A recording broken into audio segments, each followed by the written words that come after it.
I never believed in ghost stories. I grew up in Chicago, USA, and now I work as a freelance photographer. My job is to travel across America, photographing abandoned towns, ruined hospitals, forgotten prisons, and places that people have long since left behind. The more isolated and terrifying a place is, the more interested I become.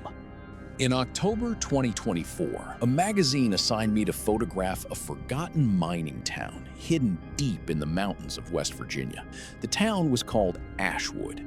It had once been famous for its coal mines, but now only a handful of elderly residents remained. Broken houses, abandoned streets covered in weeds, rusted signs, and a constant blanket of fog made it feel as though time had stopped there decades ago. After arriving, I stopped at a small roadside diner for coffee. While I was sitting there, an old man with a long white beard struck up a conversation. The moment I mentioned that I planned to photograph the abandoned train station after midnight, the smile disappeared from his face. He slowly leaned toward me and whispered, "If you hear a train whistle after midnight tonight, don't go to the station. And if you somehow end up there, whatever you do, don't board the last train." I laughed and replied, "But no trains have run there for almost 40 years. The old man looked directly into my eyes and quietly said, "That's the problem. The train that arrives isn't meant for the living." I dismissed it as another local legend. Around grass had grown through the platform, the rails were covered in rust, the ticket office had collapsed, and the benches were broken. It looked like no one had stepped foot there in decades. I started taking photographs. Then a distant train whistle echoed through the mountains. At first, I assumed it was coming from another railway line, but within seconds, the rusted tracks beneath my feet began to vibrate. The ground shook ever so slightly. Impossible. How could a train travel on tracks that had been abandoned for decades? Slowly, through the thick fog, an old black steam locomotive emerged. There was no number painted on its side. Every window was completely black. No lights were visible anywhere. Yet I could see the entire train perfectly. The train rolled to a stop directly in front of me. One of the doors slowly creaked open. At first, I couldn't make out the faces of the passengers inside, but after a few moments, I realized something horrifying. Every single passenger was staring directly at me.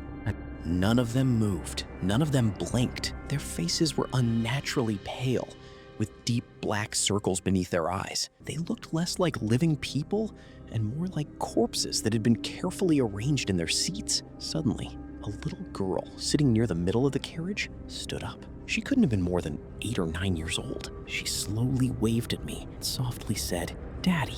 I don't even have a daughter. I instinctively took a step backward. That's when I heard another voice behind me. "Don't look at them." I turned around. It was the old man from the diner, but something was terribly wrong. His face had lost all color. I could see the station lights shining straight through his body. Frozen with fear, I stared at him. The old man quietly said, "I warned you. I boarded that train in 1983. I never came back."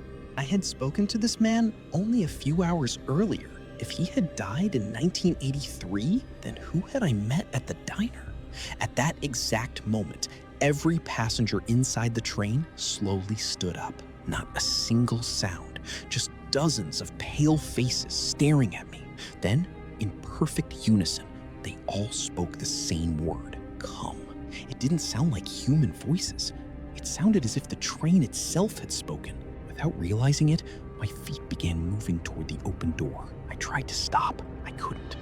It felt as though something unseen was pulling me closer. When I reached the doorway, I noticed the passengers' faces beginning to change. Some were horribly burned. Some had no heads.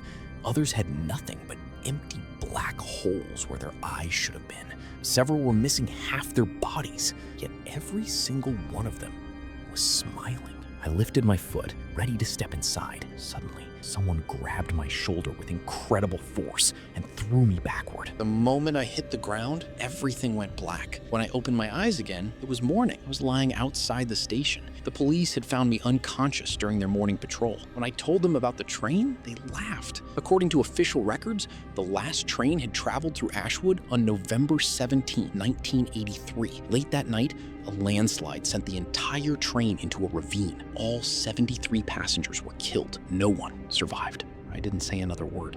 Instead, I removed the memory card from my camera and started reviewing the photos. The first few images showed the empty station exactly as I had seen it. Then one photograph clearly showed the black train, and the final photograph made my blood run cold. I was standing inside the train, next to the window. Beside me sat the little girl. She was smiling directly at the camera. At the bottom of the image, the camera's automatic timestamp displayed only 6 chilling words. Next departure tonight, 12 a.m.